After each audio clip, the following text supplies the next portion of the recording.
नमस्कार दोस्तों, मैं सोनम जैन और आप सभी देख रहे हैं एस जे सोनम चैनल पर। आप सभी का स्वागत है, जहां आप सभी को मिलती है हर दिन एक नई कहानी देखने के लिए। और आज की कहानी है सासू माँ मेरे घर से निकल जाइए, भाग 5।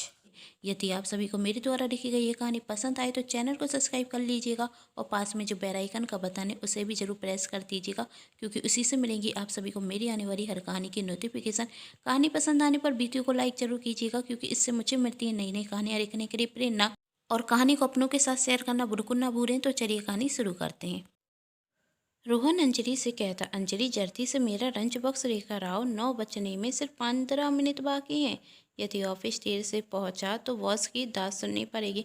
अंजलि ने टिफिन लगाते हुए कहा, बस 2 मिनट रोहन। और फिर रोहन को लंच बॉक्स देती तो रोहन देखता कि अंजलि का चेहरा कुछ उतरा हुआ है। तब रोहन ने अंजलि से कहा, क्या हुआ अंजलि, तुम्हारी तबीयत ठीक नहीं लग रही है। अंजलि ने कहा, नहीं रोहन, ऐसा कुछ भी नहीं है, बस हल्का सा सिर दर्द थे। तब रोहन ने कहा, यदि ज़्यादा तबीयत खराब हो तो डॉक्टर को बुलाऊं। अंजलि ने कहा, नहीं रोहन, ऐसी कोई बात नहीं, वही सिर में दवा लगाकर सो जाऊंगी तो सिर दर्द ठीक हो जाएगा। तुम ऑफिस जाओ। रोहन ऑफिस चला जाता और शाम को घर आकर देखता कि अंजलि अपना सिर पकड़े हुए पलंग पर बैठी थी। तो रोहन ने कहा, क्या हुआ अंजलि, अभी भी सिर दर्द हो रहा है। अंजलि ने कहा, हाँ रोहन, सिर तो दर्द के मारे फटा जा रहा है। तब रोहन ने कहा, मैं अभी डॉक्टर को बुलाता हूँ। तो अंजलि कहती, नहीं रोहन, मुझे डॉक्टर की नहीं, बस एक अच्छी नींद की ज़रूरत है।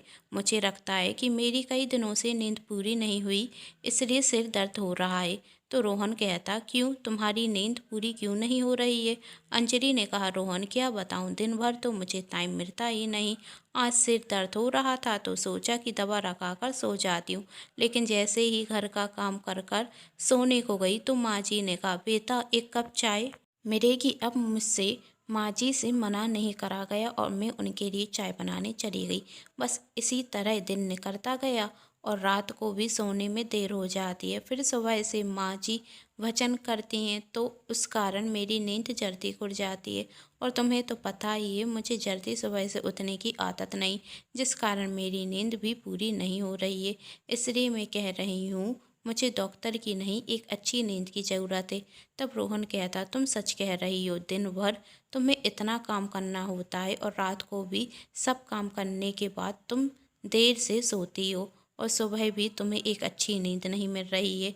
मैं भी माँ से कहता हूँ कि वह थोड़ी देर से सोकर उठा करें, जिसके कारण तुम्हारी भी नींद अच्छे से पूरी हो जाएगी। माँ को भी अपने मन से सोचना चाहिए, यदि तुम्हारा सिर दर्द हो रहा था तो वह खुद भी तो चाय बना सकती थी। मैं इस बारे में माँ से ज़रूर बात करूँगा, कहकर रोहन अपनी माँ के कमरे में जाने लगता। तभी अंजलि रोहन को रोकते हुए कहती, रोहन रुको ना, तुम माँ जी से कुछ मत कहो। तब रोहन ने कहा, तुम हर बार मुझे मना क्यों करती हो। तब अंजलि कहती, वो रोहन, माँ जी को भी तो अपनी दिनचर्या की आदत है और उन्हें जल्दी सुबह उठने की आदत है, तो इसमें उनकी क्या गलती। और रही बात दोपहर की चाय की, तो मैं ही तो उनके लिए हर दिन चाय बनाती हूँ, तो उन्होंने मुझसे कह दिया था। और तुम ही जरा सोचो, मेरे होते हुए माँ जी को इस उम्र में घर के काम करना पड़े तो अच्छा लगता है क्या। इसलिए मुझसे भी माँ जी से मना करते हुए नहीं बना। तो प्लीज़ तुम माँ जी से कुछ नहीं कहोगे, वरना माँ जी को लगेगा कि मैं तुम्हें उनके खिलाफ भड़का रही हूँ। तो फिर रोहन ने कहा, अजीब बात करती हो तुम, इसमें भड़काना कैसा। और यदि तुम्हें किसी बात से परेशानी है तो तुम मुझसे ही कहोगी ना, और मेरी माँ तुम्हें बिल्कुल भी गलत नहीं समझेंगी। और यदि मैं माँ से बात नहीं करूँगा तो उन्हें भी तुम्हारी परेशानी कहाँ से समझ में आएगी, तो मुझे माँ से बात करने दो। तब अंजलि ने कहा, रोहन, मैंने कल भी आपसे कहा था और आज फिर कह रही हूँ, आप माँ जी से कुछ नहीं कहेंगे, आपको मेरी कसम। और एक सिर दर्द के लिए घर में इतना हंगामा मचाना ज़रूरी है क्या। छोटी छोटी बातों से ही तो घर में लड़ाई होती है, फिर वही छोटी छोटी लड़ाइयाँ से परिवार में झगड़े शुरू हो जाते हैं।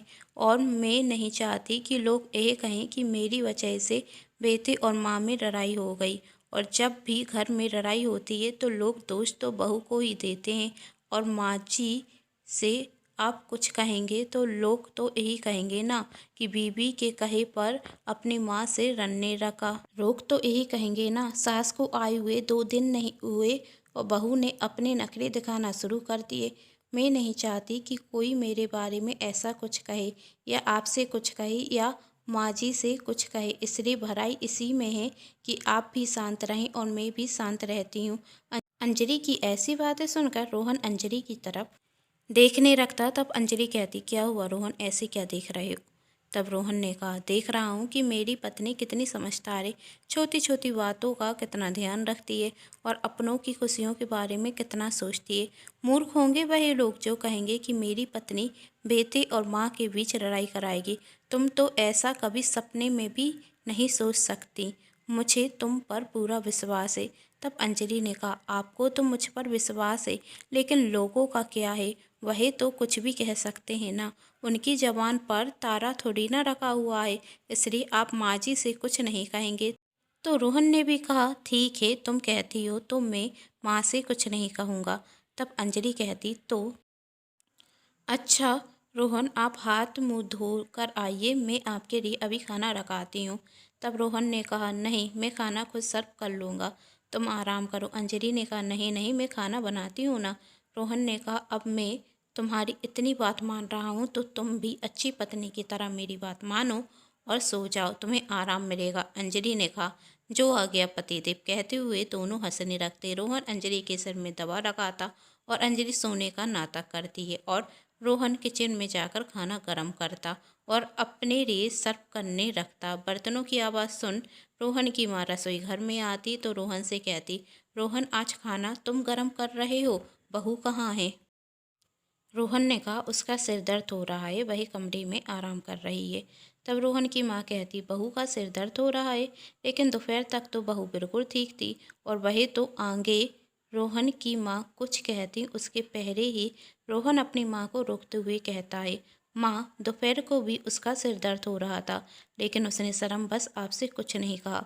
लेकिन माँ, आप तो माँ हैं, आपको तो समझना चाहिए ना कि उसका सिर दर्द हो रहा है तो कम से कम आप अपनी दोपहर की चाय तो खुद बनाकर पी सकती हैं। इतने से काम के लिए भी आप अंजलि को ही परेशान करेंगी? तब रोहन की माँ कहती, बेटा लेकिन। तब रोहन अपनी माँ से कहता, लेकिन बेकिन छोड़िए माँ। रोहन और उसकी माँ की बातें अंजलि भी अपने कमरे में सुन रही थी और सुनकर कहती, अच्छा हुआ रोहन, आपने माँ को आगे कुछ कहने से रोक लिया, वरना कहीं सासू माँ आपको बता देती कि मैं दोपहर को निधि के साथ शॉपिंग पर गई थी। तो रोहन, आप सासू माँ की जगह मुझ पर गुस्सा होते। सिर दर्द तो एक बहाना है सासू माँ, मेरा मकसद तो आप में और आपके बेटे में दरार डालना है, जिससे आप जाएंगी इस घर के बाहर।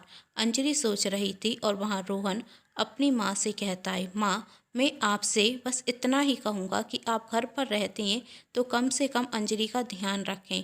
वह वैसे भी पूरे दिन भर घर का काम करती है, यदि उसे कुछ समय आराम करना हो तो उसे रोके ना। कहते हुए रोहन खाना गर्म कर रहा था। तभी रोहन की माँ कहती, अच्छा बेटा, तू ये सब छोड़, तू जाकर डाइनिंग टेबल पर बैठ, मैं तेरे लिए खाना गर्म कर कर लाती हूँ। तब रोहन कहता, रहने दीजिए माँ, इसकी कोई ज़रूरत नहीं, मैं कर सकता हूँ, आप जाकर अपने कमरे में आराम कीजिए प्लीज़। ये सुनकर रोहन की माँ अपने कमरे में जाने लगती। तभी रोहन कहता, माँ, एक और बात, कर से आप थोड़ी देर से उठा कीजिए। माँ, वही क्या है ना, आपके भजन की आवाज़ से अंजलि की नींद पूरी नहीं होती और इसी वजह से उसका सिर दर्द हो रहा है। रोहन की माँ रोहन की ऐसी बातें सुनकर अपने कमरे में चली जाती और उन्हें यह समझ में नहीं आ रहा था कि रोहन आज उनसे इस तरीके से बात क्यों कर रहा है। एक तरफ रोहन की माँ अपने बेटे के इस व्यवहार से बहुत दुखी थी और रोहन को भी अपनी माँ से इस तरीके से बात कर कर अच्छा नहीं रख रहा था। लेकिन दूसरी तरफ अंजलि बहुत खुश थी। आखिरकार वह अपनी चाल में कामयाब जो हो रही थी, वह मन ही मन सोच रही थी कि मैं अपनी पहली चाल में तो कामयाब हो गई। आखिरकार मैंने माँ और बेटे के बीच मनमुटाव करा ही दिया।